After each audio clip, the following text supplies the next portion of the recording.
تو عزیزان محترم کہا کہ یہ سجدے میں گر گئے. جب جناب آدم سجدے میں گر، پہلا سجدہ پروردگار کے لیے کیا، دوسرا سجدہ نور کو دیکھ کے کیا. بھائی جب دوسرا سجدہ نور کو کیا، وہ نور کون سے نور تھے؟ کیا وہ نور اہل بیت کے تھے؟ کیا وہ 5 نور چمک رہے تھے؟ کیا دیکھا کہ سامنے محمد کا نام چمک رہا ہے، سامنے علی کا نام چمک رہا ہے، سامنے حسن کا نام ہے، سامنے حسین کا نام ہے، سامنے بی بی کا نام ہے. آدم نے دیکھا سجدے میں گر گئے. بھائی آدم جیسے ہی سجدے میں گر گئے تو پروردگار نے کہا کہ دیکھو میں نے اس لیے انہیں اشرف المخلوقات کہا کیونکہ انہیں معرفت ہے اہل بیت کی. اب جب سجدے سے سر کو اٹھایا تو کیا دیکھا کہ سامنے وہ نور نہیں ہے، سامنے وہ نور نہیں ہے. کہا کہ اے پروردگار، میں جب بھی زیارت کرنا ہوتا تھا میں وہ نور دیکھتا تھا، زیارت ہو جاتی تھی، لیکن اب میں ان کی زیارت کیسے کروں گا؟ اب تو وہ میرے سامنے نہیں ہے. پروردگار نے کہا وہ نور تمہاری پیشانی میں ہے، اب وہ نور تمہاری پیشانی میں ہے. کہا اے پروردگار، پہلے سامنے تھے، میں زیارت کرتا تھا، پہلے وہ سامنے تھے، میں زیارت کرتا، اب میں ان کی زیارت کیسے کروں گا؟ کہا کہ اب تمہیں جب بھی زیارت کرنی ہوگی نا، انگشت شہادت کو اٹھانا. کہا انگشت شہادت کو اٹھانا. اب جناب آدم کو جب بھی زیارت کرنی ہوتی تھی اپنی انگلی کو اٹھاتے تھے، زیارت کرتے تھے، اپنی انگلی کو اٹھاتے تھے، زیارت کرتے تھے. یعنی کبھی علی کا نور نکل رہا تھا، کبھی محمد کا نور نکل رہا تھا. جب بھی زیارت کرنی ہوتی تھی انگلی اٹھاتے تھے، زیارت کرتے تھے، انگلی اٹھاتے تھے، زیارت کرتے تھے. اب انگلی اٹھانے پہ کوئی انگلی اٹھائے، اگر کوئی انگلی اٹھانے پہ انگلی اٹھائے تو اس سے یہ نہ پوچھنا تم شیعہ ہو، سنی ہو، دیوبندی ہو یا مسلمان کے کس فرقے سے ہو، اس سے یہ پوچھنا بھیا آدمی ہو بھی یا نہیں. اسے یہ پوچھنا کہ آدمی ہو بھی یا نہیں.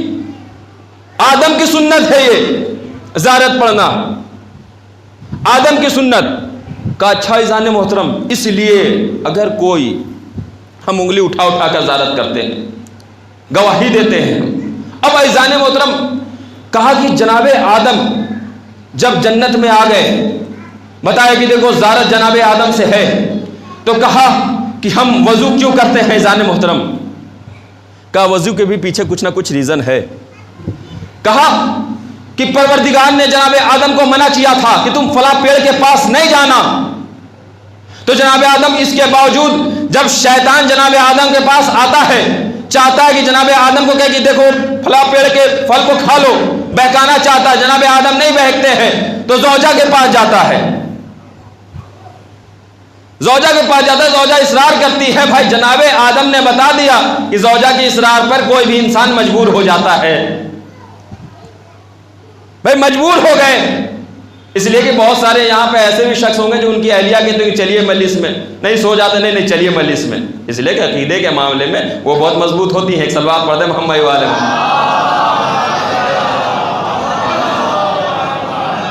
تو کہا کہ جب اس پیڑ کے قریب گئے، جب پیڑ کے قریب گئے جناب آدم نے ہاتھ کو بڑھایا، پھل کو کھا لیا. بھائی وہ پیڑ کیسا تھا جانتے ہیں؟ وہ پیڑ ایسا تھا کہ وہ پیڑ اہل بیت کے لیے وقف تھا. تاریخ لکھنے والوں نے لکھا کہ وہ پیڑ اہل بیت کے لیے وقف تھا، یعنی وہ اہل بیت کا مال تھا. اب عزیزان محترم اہل بیت کے مال میں سے تھوڑا سا حصہ، بھائی اہل بیت کے مال میں سے تھوڑا سا حصہ جناب آدم نے کھا لیا. تو پروردگار نے کہا کہ لباس جنت، مکان جنت سب چھوڑ کر زمین پر چلے جاؤ. بھائی جانے مطلب جملے کے ساتھ آپ اب اس طریقے سے دو گے.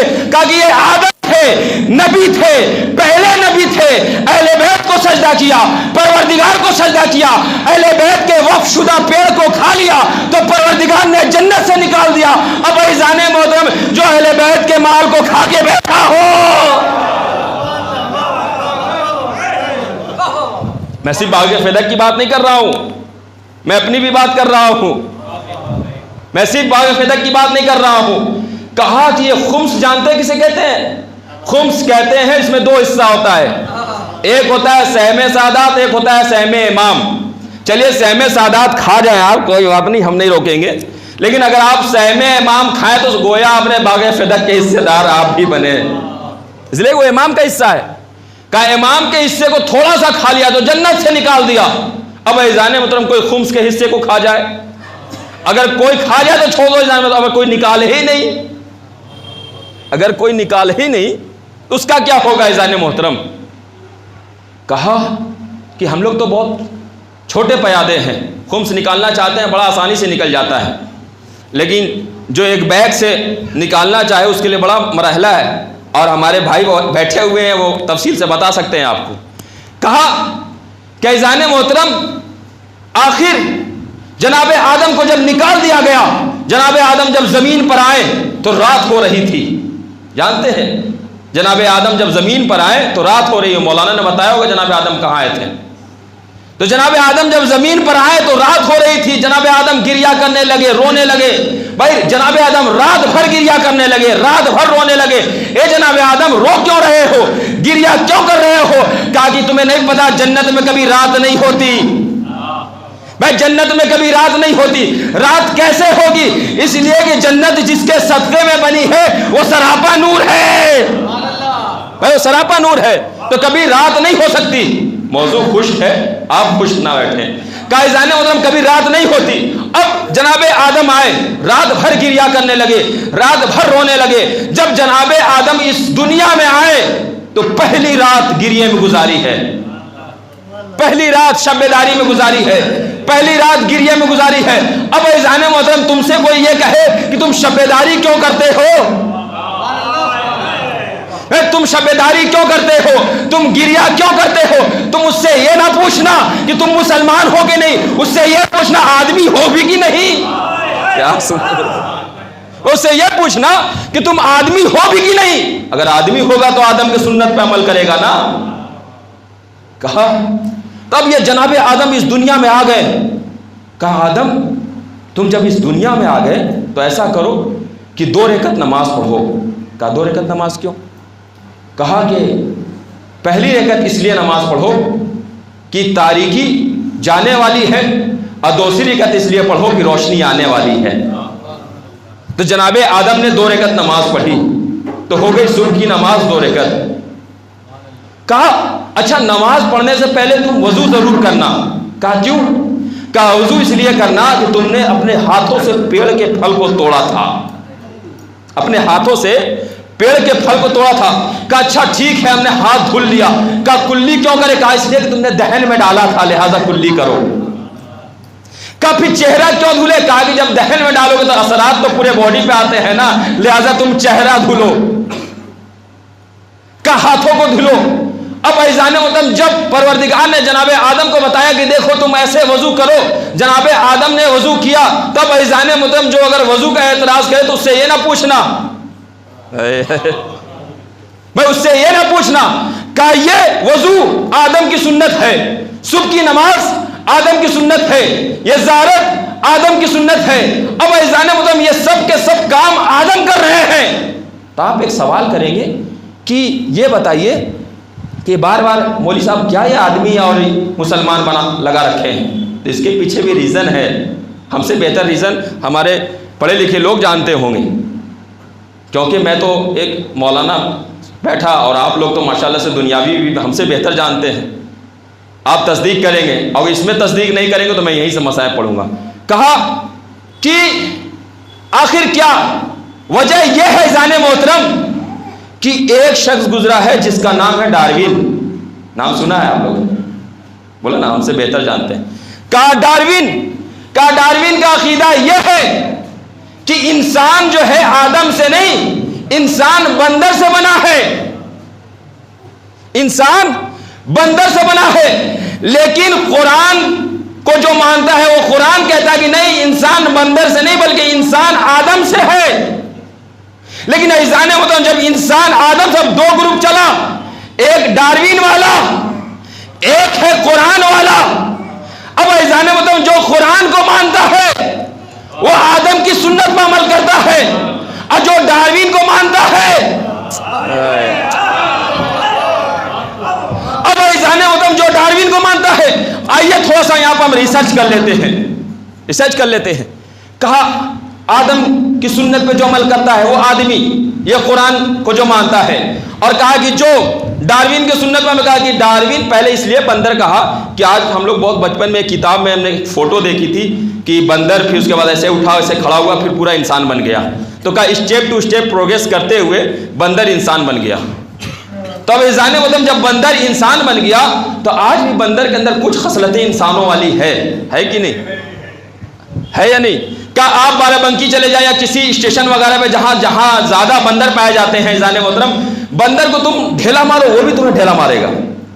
اگر بندر کو کوئی پھل وغیرہ توڑ کے مارو وہ بھی تمہیں جہاں بیٹھا ہو وہیں سے اٹھا کر جو بھی ملے گا وہ مارے گا. بندر کے سامنے مسکراؤ وہ بھی ہلکا پھلکا مسکرا دیتا ہے.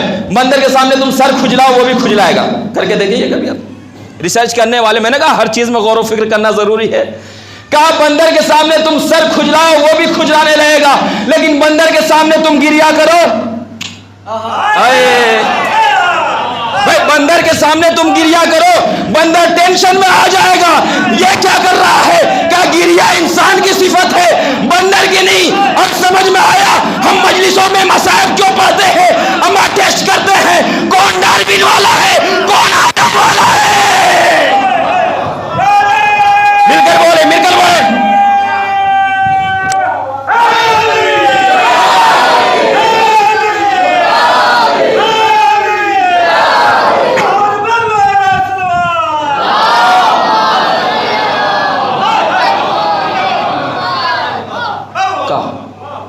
اس وجہ سے جو سنت پہ عمل کرتا ہے وہ آدم والا ہے اور سارے مسلمان کرتے ہیں. عزیزان محترم تو کہا کہ دو عقیدے کے لوگ ہیں لیکن آخر یہ چلا کیسے؟ کہا آپ کو یہ علم میں آ گیا عزیزان محترم کی صبح کی نماز جناب آدم کی وجہ سے ہے، اور یہ جو آپ وضو کرتے ہیں یہ آدم کی سنت ہے، آپ جو یہ زیارت پڑھتے ہیں یہ آدم کی سنت ہے. اب ایزان مطلب جو زیارت پڑھتا ہے، اب یہ ظہر کی نماز جو آپ 4 رکعت پڑھتے ہیں نا، پہلے کی جو نماز ہوتی تھی جناب آدم جناب ابراہیم ایسے نہیں ہوتی تھی کہ آپ صبح کی پڑھ رہے پھر ظہر کی پڑھ رہے پھر عصر کی پڑھ رہے عشاء کی پڑھ رہے. ان کی عبادت جو ہوتی تھی اگر وہ عبادت کر رہے ہیں تو کر رہے ہیں، وہ کوئی ایسا آیا نہیں تھا مسئلہ. لیکن جب ہمارا آخری نبی آیا ہے تو اس کے بعد سارے نیم قانون آ گئے کہ آپ ایسے ایسے کرو. اور آخری نبی کے آنے کے بعد جو پہلے کے اعمال ہوتے تھے جتنے نبیوں کے وہ سارے ہفت ہو گئے، یعنی آسمانی کتاب ہفت ہو گئی، زبور ہفت ہو گئی، یہ جتنی کتابیں تھیں جتنے نبی لے کر آئے تھے وہ سارے کے سارے ہفت ہو گئے. کہا کیوں؟ کہا کہ صرف ایک قرآن کو ماننا ہے، ایک قرآن کو ماننا ہے. اس لیے کہ آپ کے ذہن میں سوال آ سکتا ہے. تب جناب ظہر کی نماز سوال ہے، آپ سوچ سکتے ہیں آخر ظہر کی نماز ہے بھائی ہم 4 رکعت کیوں پڑھتے ہیں، 5 بھی پڑھ سکتے ہیں. تو کہا کہ ظہر کی نماز جو ہے یہ ابراہیم کی یاد ہے. کہا جناب ابراہیم نے خواب دیکھا، خواب میں دیکھا کہ ہم اپنے بچے کو جو ہے ذبح کر رہے ہیں.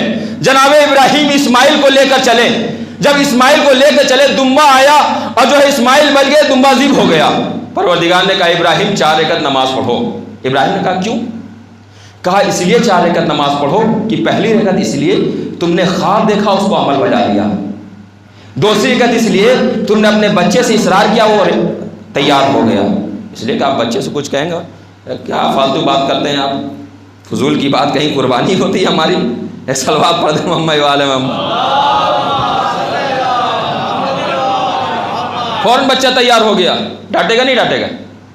فوراً بچہ تیار ہو گیا. کہا اور کہا تیسری رکعت پروردگار نے دمبا بھیجا، چوتھی رکعت اس لیے کہ دمبا تم نے ذبح کیا، قربانی قبول کر دی گئی. کہا 4 رکعت نماز پڑھو، شکر کا سجدہ کر دو. 4 رکعت نماز ہو گئی. تو ایزان محترم صبح کی نماز آدم کی یاد، ظہر کی نماز ابراہیم کی یاد. کہا عصر کی نماز ہم 4 رکعت کیوں پڑھتے ہیں؟ کہا عصر کی نماز جناب یونس کی یاد ہے. کہا یہ کیسے؟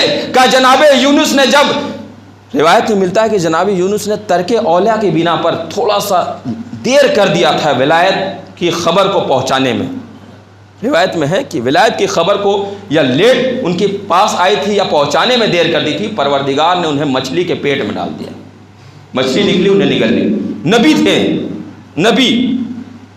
عزیزان محترم پروردگار جب نبی کو نہیں چھوڑتا ولایت کے معاملے میں، جب نبی کو نہیں چھوڑتا ولایت کے معاملے میں، یونس کے پیٹ میں آنے کے بعد جیسے ہی یونس مچھلی کے پیٹ میں آئے پروردگار کہے پروردگار ہمارے اس ترک اولا کو معاف فرما. جب دعا کرنے لگے تو پروردگار نے مچھلی کے پیٹ کو بالکل باریک کر دیا. باریک یعنی سمجھتے ہو عزیزان محترم، آپ تو پڑھے لکھے لوگ ہیں، ٹرانسپیرنٹ کر دیا یعنی بالکل باریک، کہا کہ اندر کی چیز باہر سے دیکھ سکے، باہر کی چیز اندر سے مشاہدہ کر سکے. تو عزیزان محترم بالکل باریک جب کر دیا تو ہوا آنے لگے تو جناب یونس بتاتے کہ میں اس میں عبادت کرنے لگا. جب پروردگار نے ہمارے ترک اولا کو معاف کر دیا تو یونس بتاتے ہیں کہ مچھلی نے جو ہے باہر ہمیں اگل دیا. جب جیسے ہی باہر اگل دیا پروردگار جب صحت ہو گئی تو پروردگار نے کہا 4 رکعت نماز پڑھو. کہا کہ پہلے میں نے عبادت کے لیے اسباب مہیا کیا، دوسری اس لیے کہ تم نے مچھلی کے پیٹ سے تمہیں نجات مل گئی، تیسری اس لیے تم نے ولایت کو مکمل اپنا لیا، چوتھی اس لیے کہ پروردگار نے تمہارے ترک اولا کو ان عبادت کی بنا پہ معاف کر دیا. کا شکر کا سجدہ ادا کرو. یہ نماز شکر ہے عزیزان محترم. جب شکر کہا کہ صبح کی نماز آدم کی یاد، ظہر کی نماز ابراہیم کی یاد، عصر کی نماز یونس کی یاد، کا مغرب کی نماز تو کوئی کسی نماز کے بارے میں نہیں پتا ہو لیکن مغرب کی نماز کا پتا ہونا چاہیے کیونکہ 3 رکعت ہے. میں نماز کی بات کر رہا ہوں. صلوات پڑھ دیں محمد والے.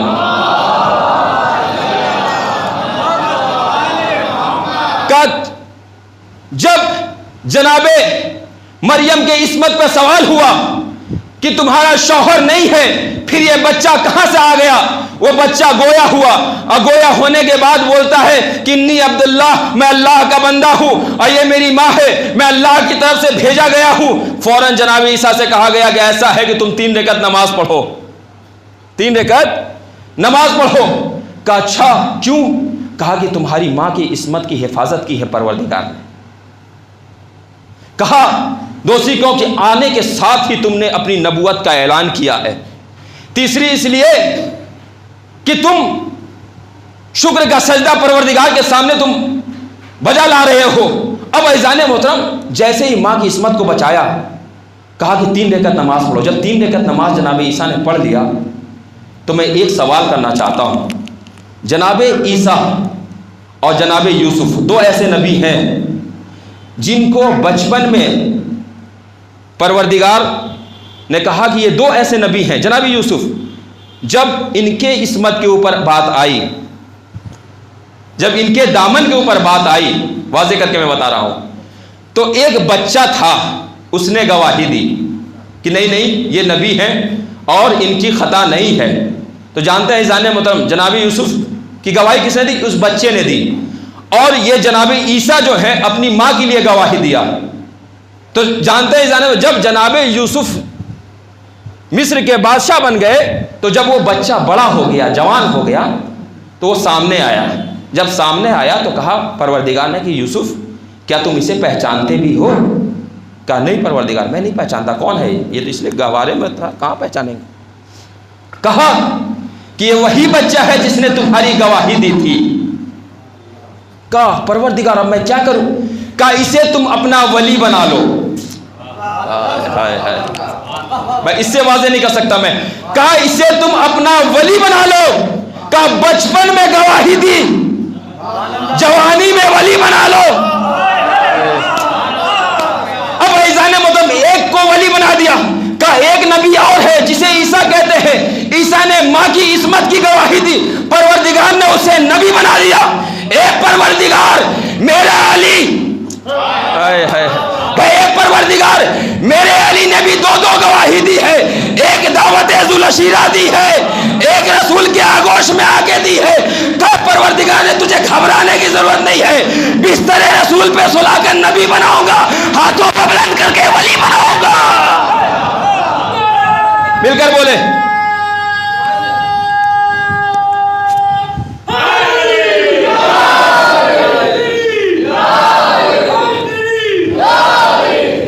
تو عزیزان محترم کہا بستر رسول پر سلا کر نبی بناؤں گا، ہاتھوں پہ بلند کر کے ولی بناؤں گا. کہا میں چھوڑوں گا پروردگار. اب عزیزان محترم یہ گواہی دی. کہا عشاء کی نماز 4 رکعت کیوں؟ کہا عشاء کی نماز 4 رکعت اس لیے کہتے ہیں کہ جناب موسیٰ جناب شعیب کے انتقال کے بعد ایک بیابان میں چلے گئے، گریہ کر رہے تھے، رو رہے تھے کہ میرا وصی، میرا خلیفہ، میرا بھائی، میرا چاہنے والا چلا گیا۔ جناب شعیب کے اندر 4 غم ملے جناب موسیٰ کو، چاروں غم جب دعا کی پروردگار سے تو چاروں غم دور ہو گئے۔ چاروں غم کی بڑی تفصیل ہے، اگر بات کروں گا تو لوگ گھڑی دیکھنے لگیں گے۔ تو عزیزان محترم 4 غم ملے، چاروں غم دور ہو گئے، تو جناب موسیٰ سے کہا کہ 4 رکعت نماز پڑھو، تو عشاء کی ہو گئی 4 رکعت نماز۔ تو عزیزان محترم اتنی ساری تمہید اور اتنی ساری چیزوں کے نالج کیوں بتایا گیا کہ آپ سن کر خاموش ہو کے گھر چلے جائیں، بلکہ آپ کسی کو سمجھا سکیں اور سمجھانے کے بعد اسے بتا سکیں کہ اہل بیت کا در کہتے کسے ہیں، اہل بیت کا در کہتے کسے، بغیر ریزن ہم کچھ نہیں کرتے، کا بغیر ریزن ہم کچھ نہیں کرتے۔ اب عزیزان محترم جب یہ وضو آدم کی یاد، صبح کی نماز آدم کی یاد، زیارت آدم کی یاد، ظہر کی نماز جناب ابراہیم کی یاد، عصر کی نماز جناب یونس کی یاد، مغرب کی نماز جناب عیسیٰ کی یاد، عشاء کی نماز جناب موسیٰ کی یاد، تو یہ پروردگار جب یہ سب یاد ہے کہ جب یہ سب یاد ہے تو ہم مسجد میں اللہ اکبر کیوں کہتے ہیں؟ کہ پروردگار نے کہا دیکھو یہ یاد ہے۔ جب عزیزان مطلب پورے دنیا کے مسلمان مسجد میں آ کر یاد منائے تو کوئی پابندی نہیں، کہ جب پورے مسلمان مسجد میں آ کر شیعہ سنی سبھی جماعت کے لوگ یاد منائے تو کوئی پابندی نہیں۔ جب ہم حسین کی یاد مناتے ہیں، جب ہم غدیر کی یاد مناتے ہیں، پھر یہ پابندی کیوں؟ کہ یہ پابندی نہیں ہے، یہ حسد ہے جو ان کے بزرگان ہارے تھے اس کا بدلہ نکال رہے ہیں، یہ حسد ہے۔ عزیزان محترم کہ یہ ساری چیزیں یاد ہے، صفا و مروہ یاد ہے، کعبے کا طواف یاد ہے۔ عزیزان محترم یہ ساری چیزیں کا اس لیے ہے، یہ ریزن ہے، اور یہ تو ایک بڑی چیز ہو گئی۔ آپ اگر غور کریں بسم اللہ میں، الحمدللہ رب العالمین میں، آپ غور کریں ایک ایک جملے پر، تو اس میں بھی آپ کو اہل بیت کے فضائل سمجھ میں آئیں گے، ہر وہ چیز پر۔ آپ جیسے کہ دیکھیں اہدنا الصراط المستقیم، ایک ہے نا ایک آیت اہدنا الصراط المستقیم کا، اہدنا الصراط المستقیم قرآن کا ترجمہ کھولیے، قرآن یہاں پہ رکھا ہوا، اس پہ صاف لکھا ہوگا اہدنا الصراط المستقیم، پروردگار مجھے صراط مستقیم پر باقی رکھ۔ لیکن یہی قرآن آپ جو ہے جشان حضرت جوادی کا فرمان علی صاحب کے قرآن اٹھائیں، اتفاق سے آپ کہیں لائبریری خدا بخش لائبریری پہنچ گئے، وہاں کسی کا اور کا کتاب مل گیا، آیت میں کوئی فرق نہیں، اس کی ذمہ داری پروردگار نے لی ہے۔ لیکن مان لیے اگر میں خدا بخش لائبریری میں گیا، مجھے وہاں پہ ضرورت ہے کہ میں قرآن پڑھوں، تو میں نے جیسے قرآن اٹھایا تو وہاں ترجمہ پڑھا، کہ اس میں ترجمہ صاف لکھا ہوا تھا، پروردگار مجھے صراط مستقیم دکھا، پروردگار مجھے صراط مستقیم دکھا۔ لیکن یہاں پہ فرمان صاحب کے روح کو پروردگار غریق رحمت فرمائے، بہت بڑے علامہ، وہ بھی ہمارے بہار جھارکھنڈ سے تھے، آپ ہمیشہ ان کے لیے سورہ فاتحہ پڑھ دیا کریں، اور واقعاً انہوں نے بہت احسان کیا ہے اپنی قوم پر۔ کہا جشان حضرت جوادی یہ سارے کے سارے لوگ، اب عزیزان محترم جب میں نے ترجمہ پڑھا تو اس میں کیا تھا کہ پروردگار مجھے صراط مستقیم دکھا، اے پروردگار صراط مستقیم دکھا، اور ہم کہتے ہیں صراط مستقیم پر باقی رکھ، فرق کیا ہے؟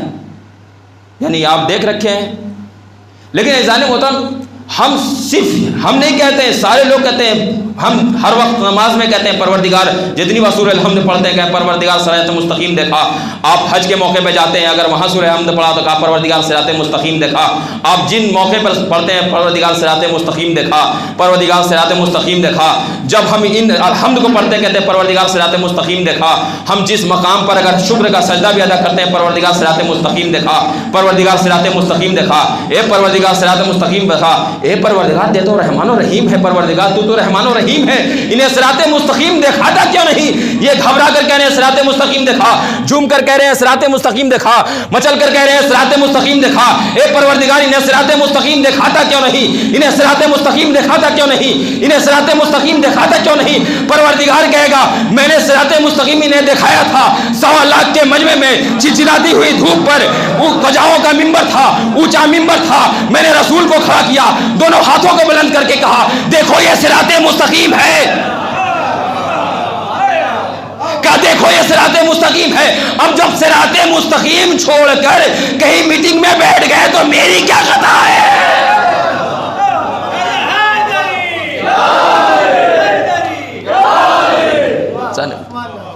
کیا صراط مستقیم چھوڑ کر کسی میٹنگ میں بیٹھ گئے میری کیا خطا ہے؟ انسان محترم ہر چیز کے ریزن، بغیر ریزن کچھ بھی نہیں ہے ہمارا اسلام. اس لیے کہ ہم اہل بیت سے منسلک ہیں. 2 سجدہ کرتے ہیں اس کے بھی ریزن، 3 سجدہ کیوں نہیں، 1 سجدہ کیوں نہیں؟ ابھی بھائی فوراً کہہ دیں گے سجدے سے وہ کسے کہتے ہیں؟ صلوات پڑھ دیں محمد والے.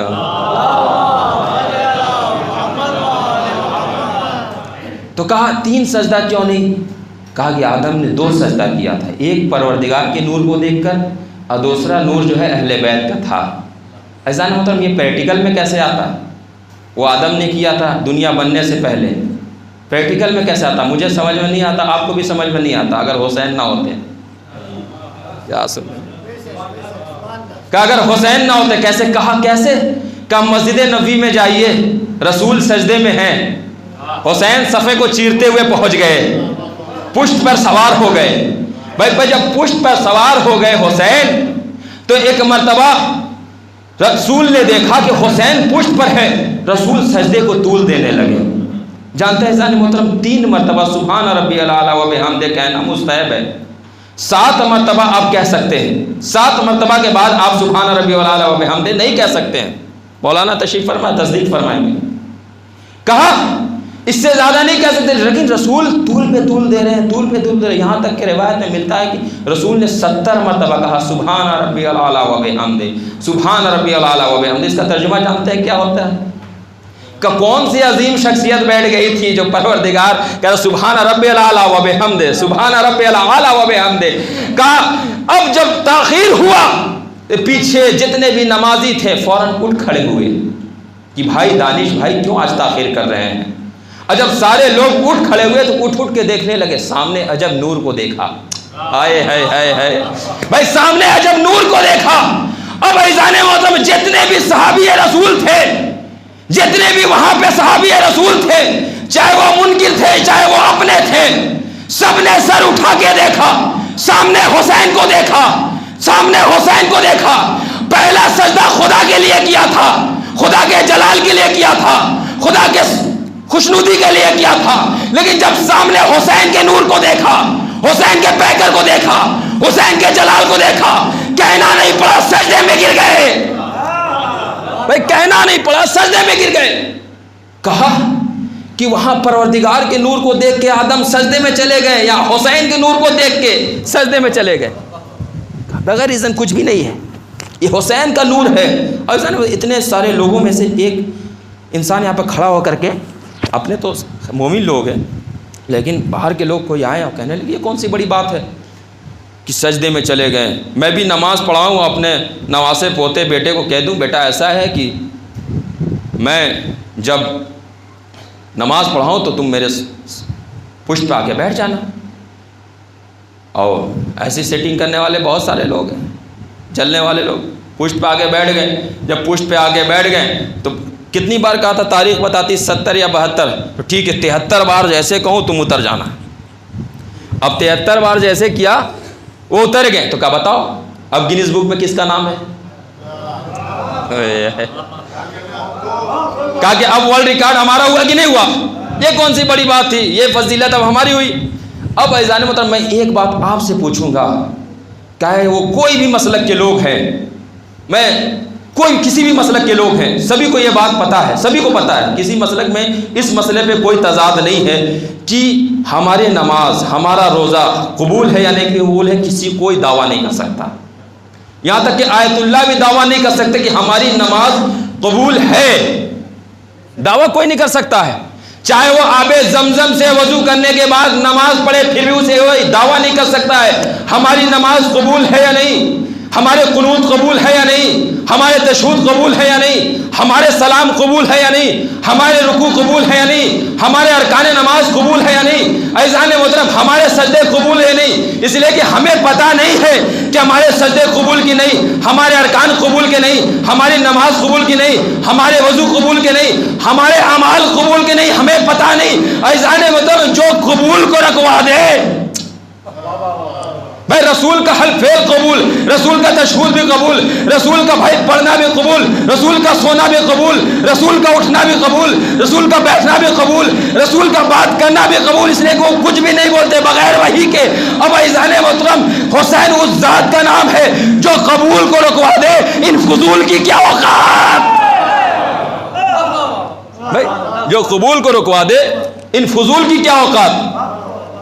کہا نماز کوئی ایسے تھوڑی نہیں آ جائے گا، یہ میرا ریکارڈ ہے، ایسے ہے ویسے ہے۔ عزیزان محترم بڑا اہمیت ہے نماز، اسلام نے یوں نہیں بتایا۔ نماز کے بارے میں ایک حدیث عائد ہے کہ معراج، نماز جو ہے مومن کی معراج ہے، رسول خدا کی حدیث، نماز مومن کی معراج۔ اب عزیزان محترم اسی نماز کے لیے پھر ایک حدیث آئی کہ اس نماز میں سجدہ جو ہے اس نماز کی معراج، نماز مومن کی معراج، سجدہ نماز کی معراج، نماز مومن کی معراج، سجدہ نماز کی معراج۔ اب جانتے ہو سجدے کی معراج کون ہے؟ کہ نماز مومن کی معراج، سجدہ نماز کی معراج، اور سجدے کی معراج جانتے ہو کون ہے؟ سجدے کی معراج ہے سجاد، کا سجدے کی معراج ہے سجاد، کا سجدہ بھی فخر کرتا ہے کہ ایسا ساجد مجھے ملا ہے، سجدہ بھی فخر کرتا ہے ایسا ساجد۔ کا عزیزان محترم عالم کی نماز اور جاہل کی نماز، عالم کی نماز ایسے ہے جیسے اس کے ایک رکعت 70 رکعت کے برابر ہے، جاہل کی نماز ایسے ہے جیسے ایک گدھا چکی میں دن بھر چلتا رہے، وہی اسی جگہ پہ کھڑا ہوا ہے، دن بھر چلتا رہے اسی جگہ پہ کھڑا ہوا ہے۔ یہ میں حدیث سنا رہا ہوں، کہا اسی جگہ پہ کھڑا ہوا ہے۔ رسول کائنات سے کسی نے سوال کیا، رسول اللہ کچھ لوگ نماز پڑھ رہے ہیں، اب کچھ لوگ درس حاصل کر رہے ہیں، وہ افضل ہے یا یہ؟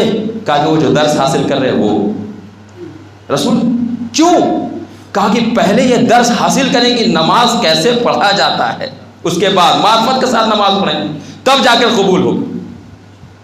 ایک شخص آیا، آنے کے بعد کہا یا رسول اللہ میں بڑا غریب ہوں، روز نماز پڑھتا ہوں، روز نماز پڑھتا ہوں پھر بھی غریب ہوں، یہ کون سی بات ہوئی؟ بہت سارے کو میں نے دیکھا جو کبھی نماز نہیں پڑھتے لیکن بڑی بڑی مرسیڈیز لے کے چل رہے ہیں، اور میں روز پڑھتا ہوں۔ رسول اللہ نے کہا کیا بات ہے؟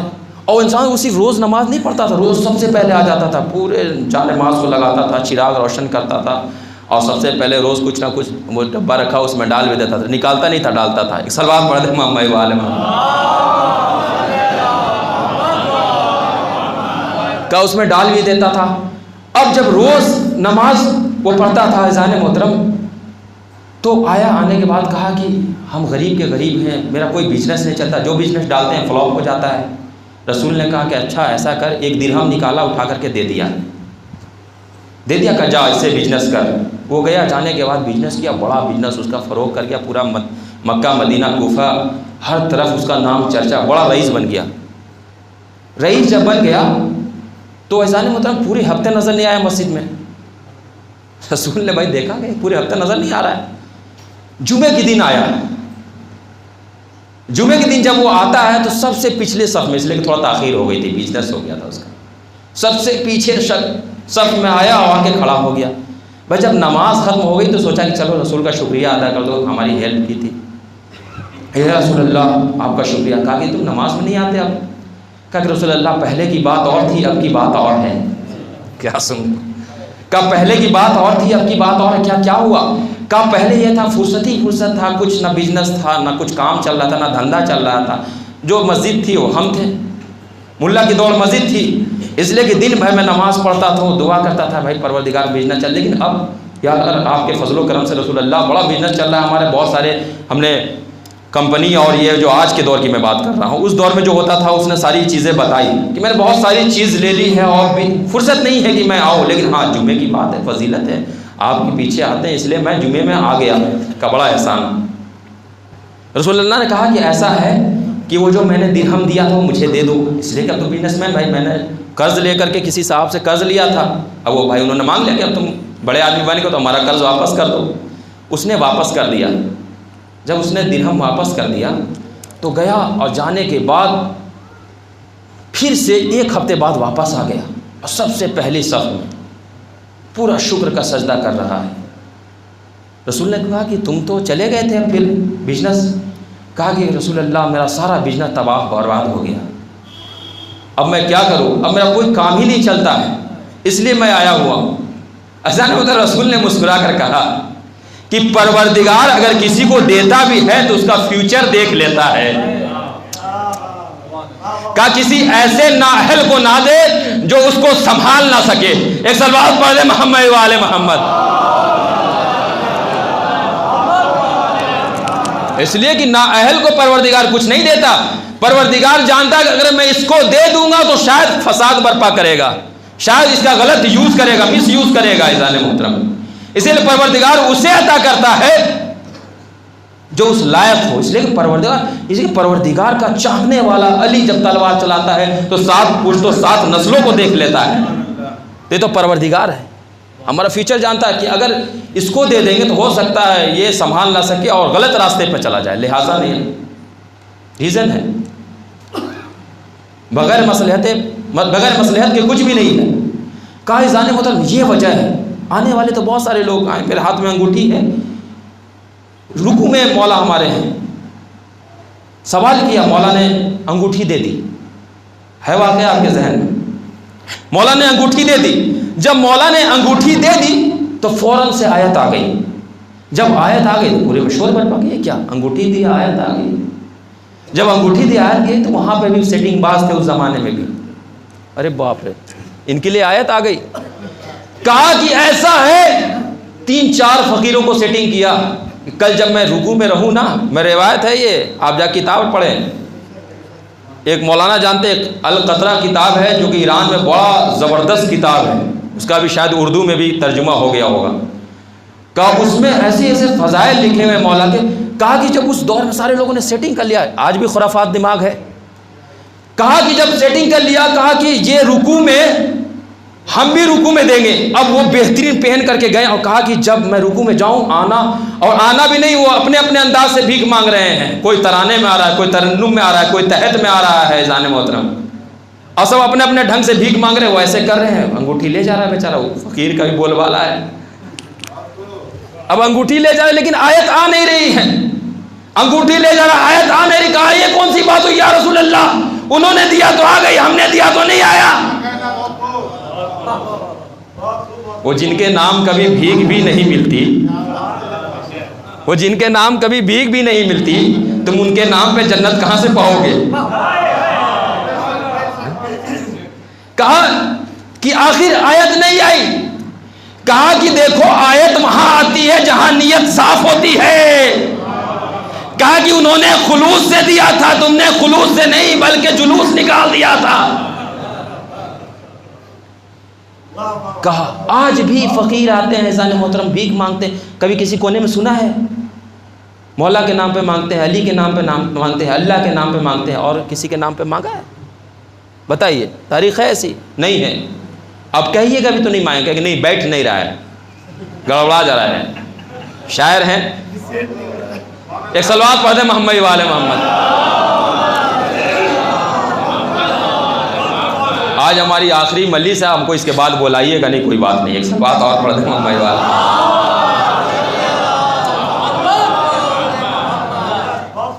کہا کہ سیٹ نہیں ہو رہا ہے، اس لیے ان کے نام سے کوئی نہیں مانگتا۔ نام سے کیسے مانگے گا عزیزان محترم؟ میں نے بتایا نا، بغیر ریزن کچھ بھی نہیں ہے، ہر چیز کے ریزن ہوتے ہیں اسلام میں۔ میرا موضوع ایسی، جو آدھے میں آیا کہ موضوع پہ مولانا نہیں تھے، شروع سے گا تب تو سمجھ آئے گا موضوع کیا تھا۔ صلوات پڑھ دیں محمد والے کا ہر چیز کے ریزن ہیں۔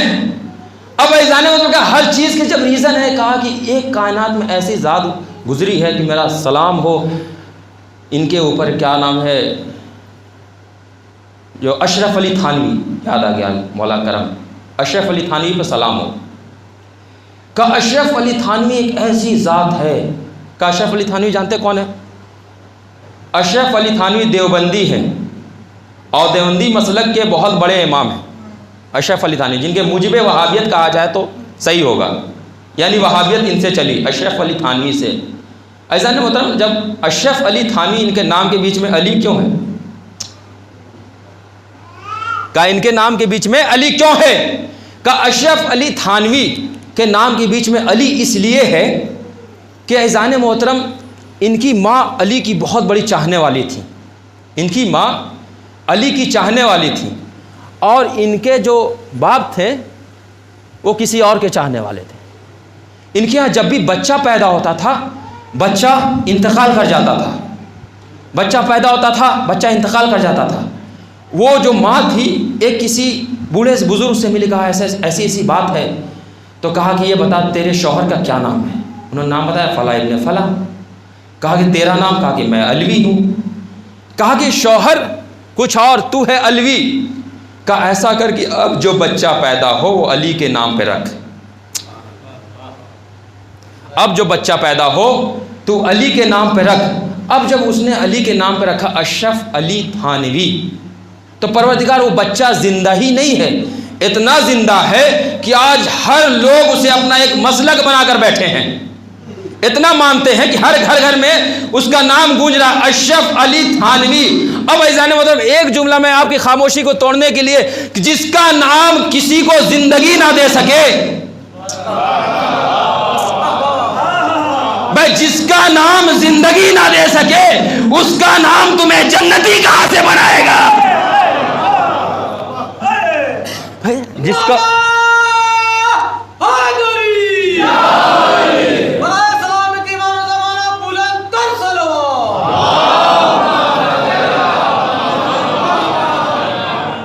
اب ریزن کیا ہوا ان کا نام رکھنے کا؟ یہ ریزن تھا، اس ریزن کی وجہ سے انہوں نے اپنا نام رکھا۔ کہ میں نے وضو کے ریزن بتایا، نماز کے ریزن بتائیں، اس کا تھوڑا سا ترجمہ کیا، سورہ الحمد کا اگر پورا ترجمہ کریں گے بہت وقت لگے گا، اس لیے اس کے پیچھے بہت سارے پوائنٹس ہیں۔ تو ایزان محترم کہا یہ ریزن ہے۔ اب یہ کہا کہ انہوں نے اس ریزن سے اپنا نام رکھا۔ ایک ریزن اور ہے، بس یہیں سے میں ربط مصائب ہوگا کہ ایک ریزن اور ہے، اس لیے کچھ لوگ دیوار میں ہیں، بہت سارے لوگ بیچ میں بھی، ان کا بھی خیال رکھنا ہے۔ ایک صلوات پڑھ دیں محمد والے۔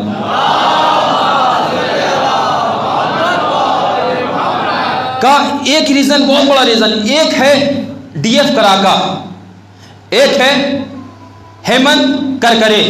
ڈی ایف کراکا، ہیمنت کرکرے ایک ایسا بڑا نام ہے ایزان محترم کہ ممبئی میں یہ دو نام بہت بڑا نام تھا ایک زمانے میں، ہماری پیدائش سے پہلے کا واقعہ ہے، بہت بڑا نام ڈی ایف کراکا کا۔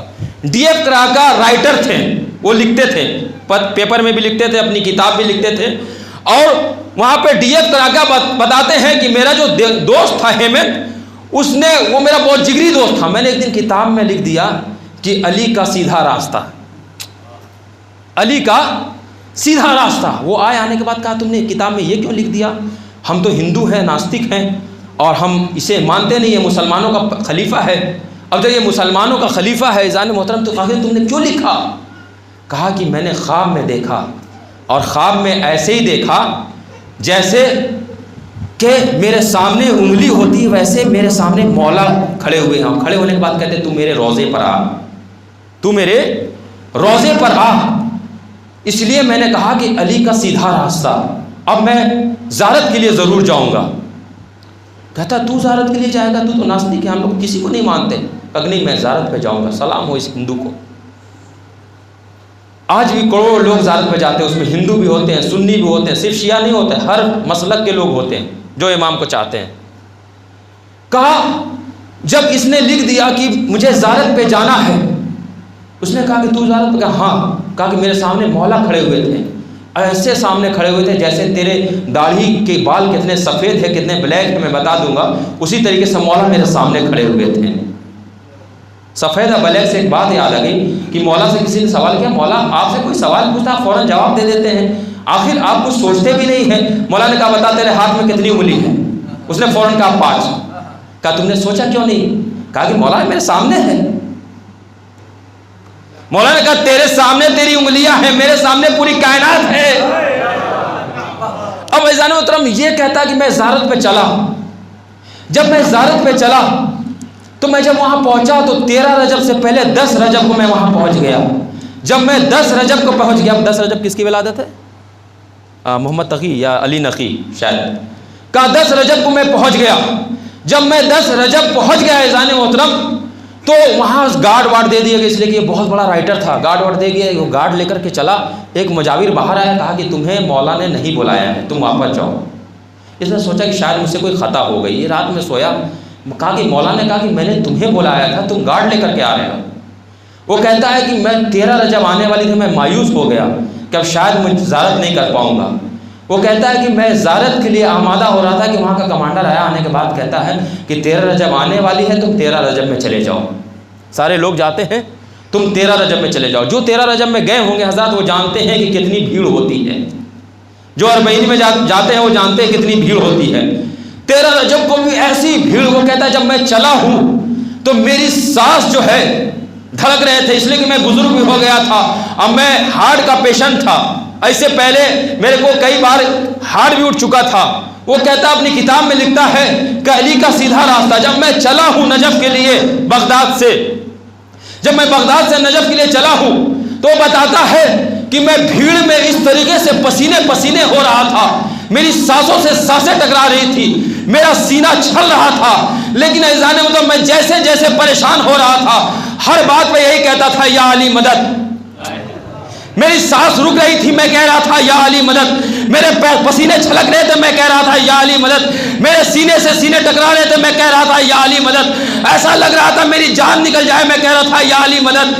میں یا علی مدد. بھائی ایک ہندو ہے جو مولا سے عقیدہ رکھتا ہے، بغداد میں جانے کے بعد نجف کے روزے کی زیارت کرنے کے لیے چلا ہے. 13 رجب کا دن ہے، وہ کہتا ہے میں پریشان ہوں، کہہ رہا ہوں یا علی مدد. میں حیران ہوں، کہہ رہا ہوں یا علی مدد. پسینہ چھلک رہا ہے، میں کہہ رہا ہوں یا علی مدد. سینے سے سینہ ٹکرا رہا ہے، میں کہہ رہا ہوں یا علی مدد. وہ کہتا ہے کہ میں نے کتاب میں لکھا ہے کہ میں ہو سکتا ہے کہ میں نے لاکھوں مرتبہ کہا ہو یا علی مدد یا علی مدد یا علی مدد. وہ کہتا ہے ایک ایسا معجزہ ہوا کہ ایک ہاتھ نمودار ہوا، کا ایک ہاتھ نمودار ہوا. اب جو میں نے خود کو دیکھا تو روضہ علی میں پایا. اب جو خود کو دیکھا تو روضہ علی میں پایا. میں نے علی کی زیارت کی. اس کے بعد اس نے علی کے بارے میں بہترین فضائل بھرا کتاب لکھا. کہ ایک ہندو ہے جس نے زخام میں دیکھا تو وہ زیارت کرنے کے لیے چلا گیا، اور زیارت کرنے کے بعد وہ کتاب لکھ رہا ہے، یعنی کہ علی کے فضائل کو چھپوا رہا ہے. وہ ایک ہندو ہے جو علی کے فضائل کو چھپوا رہا ہے. ایک ہندو ہو کر کے علی کے فضائل کو چھپوا رہا ہے. تم مسلمان ہو کے علی کے فضائل کو چھپا رہے ہو. ایک ہندو ہو کے علی کے فضائل کو چھپوا رہا ہے اور تم مسلمان ہو کے اس کے فضائل کو چھپا رہے ہو. تو کہا کچھ لوگ زیارت پہ جاتے ہیں اس ریزن سے بھی جاتے ہیں. کچھ لوگ زیارت پہ اس لیے جاتے ہیں بزنس کے حوالے سے بھی جاتے ہیں. کچھ لوگ زیارت کے پہ عقیدے کے حوالے سے بھی جاتے ہیں. تاریخ میں ایک کا نام ناصرہ لکھا ہے متوکل کے زمانے میں. ناصرہ کون سی عورت ہے ایزان محترم؟ کا ناصرہ ایک ایسی معظمہ ہے، ایسی ضعیفہ ہے کہ اس نے اپنی پوری زندگی امام حسین کے نام لٹا دی. کہا کہ جب بھی اربعین آتا تھا یہ ناصرہ چلی جاتی تھی زیارت کرنے کے لیے. جب زیارت کرنے کے لیے جاتی تھی تو وہ بادشاہ تھا، اس نے کہا کہ ایسا ہے کہ اب جتنے بھی زیارت کرنے آتے ہیں ان سے کہو کہ 100 درہم لا کے 100 دینار لا کر کے دے، اس کے بعد زیارت کرنے کے لیے جائے. ناصرہ کہتی کہ اس نے 100 دینار جمع کیا، جمع کرنے کے بعد دیا اور زیارت کرنے کے لیے چلی گئی. سوچو زیارت کی فضیلت کتنی ہے. اگر صاحب استطاعت ہے تو وہ زیارت پہ جائے، اگر نہیں بھی ہے تو ایک دوسرے سے ریکویسٹ کر کے جائے. کتنے لوگ بھیجتے ہیں اپنی طرف سے. کہا ایزان محترم جب وہ پہنچی ہے تو اس نے 100 دینار دیا اور دینے کے بعد وہ زیارت کرنے چلی گئی. کہا کہ زائرین کچھ کم نہیں ہو رہے، اتنی پابندی کے بعد بھی زائرین کچھ کم نہیں ہو رہے. آپ نے دیکھا ہوگا کہ جب اربعین آتا ہے کچھ نہ کچھ شگوفہ آ جاتا ہے، کہیں دھماکہ ہو رہا ہے، کہیں کچھ ہو رہا ہے. اس کے باوجود بھی کمی آئی ہے، ہمیشہ تعداد بڑھتی جا رہی ہے. کہا ناصرہ جب زیارت کے لیے چلی ہے اس نے درہم دینار. اگلے سال پھر آیا، اس نے کہا کہ ایسا ہے کہ اپنی اولاد کی قربانی دینی ہوگی، تب زیارت پہ جانا ہوگا. کہا ٹھیک ہے، اس کی ایک اولاد تھی، دے دی۔ کہا کہ نہیں، جب اولاد دے دیا تو وہ گھبرا گیا بادشاہ، کہنے لگا کہ ایسا ہے کہ تمہیں اپنے بازو کی قربانی دینی ہوگی، تمہیں اپنے بازو کی قربانی دینی ہوگی۔ اب احزان محترم جیسے ہی کہا بازو کی قربانی دینی ہوگی، اس نے کہا ٹھیک ہے، داہنا بازو بڑھا دیا۔ کہا کہ نہیں بایاں بازو کی قربانی، کہا کہ بایاں بازو تو میں نے پہلی زیارت میں قربان کر دیا ہے۔ سوچو کیسی ظاہرہ ہے۔ ناصرہ کے بارے میں ملتا ہے کہ جیسے اس کا داہنا بازو قلم ہوا، بچے کو شہید کر دیا گیا۔ اب ناصرہ سے کہا گیا کہ ایسا ہے کہ تمہیں زیارت ایسے نصیب نہیں ہوگی۔ کہا کیا کرنا ہوگا؟ کہا بچے کے سینے پہ پیر رکھ کے جانا ہوگا۔ بہت مشہور روایت ہے۔ کہا بچے کے سینے پہ پیر رکھ کے جانا ہوگا۔ اس نے جیسے ہی بچے کے سینے پہ پیر رکھا، ایک مرتبہ کہا یا علی مدد، میں تیرے لال کی زیارت کے لیے آ رہی ہوں، میں اپنے بچے کی قربانی دے کر آ رہی ہوں۔ ناصرہ جو ہے بھاگتی ہوئی روضے پر گئی۔ روضے پہ جانے کے بعد ذریعہ عباس کو پکڑ لیتی ہے۔ ذریعہ عباس کو پکڑنے کے بعد بیان کرنا شروع کرتی ہے، اپنے دونوں بازو دے دیے میں نے زیارت کے لیے، اپنے بچے شہید کر دیے میں نے زیارت کے لیے۔ ایک مرتبہ ناصرہ کیا دیکھتی ہے؟ میرے بغل میں ایک ضعیفہ بیٹھی ہوئی ہے، ایک معذبہ بیٹھی ہوئی ہے، ایک بچے کو کھلا رہی ہے۔ کہا یہ بچہ کون ہے؟ ایک مرتبہ جیسے ہی قریب گئی، کیا دیکھا؟ یہ تو ہمارا بچہ ہے۔ کہا تو میں نے تو حسین کے نام پہ قربان کر دیا تھا۔ کہا تو نے حسین کے نام پہ قربان کیا تھا، اس لیے میں تمہارے لال کو لے کر۔ جزاک اللہ جزاک اللہ، خدا آپ کو کوئی غم نہ دے سوائے غم حسین کے۔ ہر باب ازا، میں نے تمہارے بچے کی حفاظت کر لی۔ میں کہوں گا اے بی بی آپ نے ایک بچے کی حفاظت کر لی، لیکن کبھی کربلا کے میدان میں بچی سکینہ کی بے بسی کو دیکھا ہے؟ آپ مسلسل 4 دنوں سے بچی سکینہ کے مسائل سن رہے ہیں۔ کہا یہ کون سی بچی ہے؟ یہ کون سی یتیمہ ہے؟ جانتے ہیں زین محترم یہ کون سی یتیمہ ہے؟ کہ یہ یتیمہ ہے زین محترم کہ جب ایک خاتون آئی آنے کے بعد کہا کہ میں کھجور لے کر کے آئی ہوں، کیا تم میرے لیے دعا کر دو گی؟ کہا ہاں کر دوں۔ کہا کہ پہلی دعا یہ ہے کہ میرا شوہر سفر پہ گیا ہوا ہے، دعا یہ کر دو کہ وہ سلامتی اس کے ساتھ واپس آئے۔ کہا دوسری دعا کیا ہے؟ کہا دوسری دعا یہ ہے کہ تمہاری طرح میری بچی کبھی یتیم نہ ہو، تمہاری طرح میری بچی کبھی یتیم نہ ہو۔ ایک مرتبہ سکینہ نے اپنی پھوپھی سے کہا، پھوپھی اماں جانتی ہے میرے بابا نے ایک واقعہ سنایا تھا، اب میرے بابا اکثر کہتے تھے اے بچی سکینہ میں نے تمہیں تہجد میں مانگا ہے، اس لیے مانگا ہے کہ تم سے مجھے سکون ملتا ہے، اسی لیے حسین نے ان کا نام سکینہ رکھا تھا، کیونکہ جب حسین سینے پر سلاتے تھے تو حسین کو بڑا سکون ملتا تھا۔ ہار باب ازا جن کے پاس اولاد ہے وہ غور کر سکتی ہے کہ جب وہ اپنے بچے کو سینے پر لیتے انہیں کتنا سکون ملتا ہوگا، انہیں تھوڑا سا تکلیف ہو جاتا انہیں برداشت نہ ہوتا ہوگا۔ بچی سکینہ کہتی میرے بابا کہتے جب سینے پہ سلا کر میرے بابا کہتے ہیں کہ ایک جناب صالح کی اٹھنی تھی، اٹھنی کا ایک بچہ، جانتے ہو بچہ کیسے ہوا؟ کچھ لوگوں نے اٹھنی کو ذبح کر دیا، جب ذبح کر دیا اس کے اندر سے بچہ نکلا، وہ زندہ نکلا تھا۔ بچے نے دیکھا کہ میری ماں کو قتل کر دیا گیا ہے، وہ بچہ پہاڑی پر گیا، پہاڑی پر جانے کے بعد بددعا کیا، ساری قوم غرق ہو گئی۔ اب میں کہوں گا اے بچی سکینہ زینب سے یہ کہتی ہے، زینب زارو قدار رونے لگتی ہے، سکینہ کہتی ہے اے پھوپھی اماں مجھے اتنا بتا دیجئے کیا وہ اٹھنی افضل تھا، کیا یہ میں افضل ہوں؟ ارے اٹھنی کے کہنے پر قوم غرق ہو گئی، ارے میں ہاتھوں کو بلند کرتی ہوں آپ آمین کہیے گا۔ ایک مرتبہ زینب نے کہا اور اپنے بابا کے سر کی طرف دیکھو، ایک میرا زینب نے کہا اپنے بابا کے سر کی طرف دیکھو۔ بچی سکینہ نے کہا ٹھیک ہے میں بددعا نہیں کرتی ہوں، لیکن یہ ظلم کی انتہا ہوتی ہے۔ کہا ظلم کی انتہا ہوتی ہے، جانتے ہیں کون سی انتہا تھی؟ خواب میں دیکھتی ہے۔ خواب میں کیا دیکھا؟ ایک بزرگ عالم دین ہے، انہوں نے خواب میں دیکھا کہ سکینہ کی قبر کی طرف چاروں طرف پانی بھر گیا ہے۔ خواب میں دیکھا تو کہا کہ اہل بیت کی بچی ہے، قبر کو کھولنا صحیح نہیں ہوگا۔ انہوں نے پھر خواب میں دیکھا کہ پانی بھر گیا ہے، کہا نہیں نہیں یہ اہل بیت کی شہزادی ہے، ان کا قبر کھولنا مناسب نہیں ہوگا۔ سید زادے تھے کہ مطلب سارے عالموں کو اکٹھا کیا۔ میں نے کہا کہ میں نے قبر میں کیا دیکھا کہ پانی بھر گیا ہے، کہا کہ کیوں نہیں کھول کر اسے صاف کر دیتے ہو۔ ایک مرتبہ وہ عالم کہتے ہیں، وہ سید زادے کہتے ہیں کہ میں نے جیسے ہی قبر کو کھلوایا ہے سارے لوگوں سے کہا کہ دیکھو یہ بچی سکینہ ہے، دور ہو جاؤ، اس لیے کہ اہل بیت کی شہزادی ہے۔ انہوں نے روایت نقل کیا کہ میں نے کیا دیکھا قبر کے اندر، جیسے ہی پانی کو میں نے کہا کہ پانی کو وہاں پہ صاف کیا گیا، قبر کو صحیح کیا گیا، کہا کہ بچی سکینہ لیٹی ہوئی ہے، کوئی فرق نہیں پڑا ہے، لیکن ہاں میں نے اتنا ضرور دیکھا بھائی گوشوارے چھینے ہوئے تھے، وہاں پہ جو ہے رسیوں کے نشان بنے ہوئے تھے، اور جو کہا کہ میں نے ایک چیز دیکھی، روایت میں کچھ لوگ یہ پڑھتے ہیں کہ یزید نے کفن بھجوایا تھا، یہ روایت بالکل جھوٹی ہے، میں نے وہی پھٹے ہوئے کرتے دیکھے، ارے بچی سکینہ اس کرتے میں لیٹی ہوئی تھی، ارے مظلومی، ارے مظلومی۔ کہا کہ میں نے اس پانی کو ہٹانے کے بعد قبر کو پھر سے ویسے ہی کر دیا۔ ہاں ارباب اعضاء یہ کیسی مظلومی تھی بچی سکینہ کی، آپ گریا کر سکتے ہیں، دل کھول کر گریا کر سکتے ہیں، کوئی آپ کو تماچے نہیں مارے گا، کوئی آپ سے سوال نہیں کرے گا، کوئی آپ سے پوچھے گا نہیں آپ گریا کیوں کر رہے ہیں، کوئی آپ کے اوپر پابندی نہیں لگائے گا۔ لیکن جب بچی سکینہ جب بھی بابا کو یاد کر کے رونے لگتی تھی، ارے کوئی تماچے مارتا تھا تو کوئی تازیہ نہیں لگاتا، اور باب اعضاء کوئی تماچے مارتا تھا، کوئی تازیانے لگاتا تھا۔ بچی سکینہ سوئی ہوئی ہے، ایک مرتبہ زاروں قطار رات کے اندھیرے میں اٹھی اور رونے لگی۔ بچی سکینہ آخر رو کیوں رہی ہے؟ بی بی زینب گئی، کہا آخر گریا کیوں کر رہی؟ کہا خواب میں نے بابا کو دیکھا، مجھے بابا کے پاس جانا ہے، خواب میں نے بابا کو دیکھا ہے، مجھے بابا کے پاس جانا ہے۔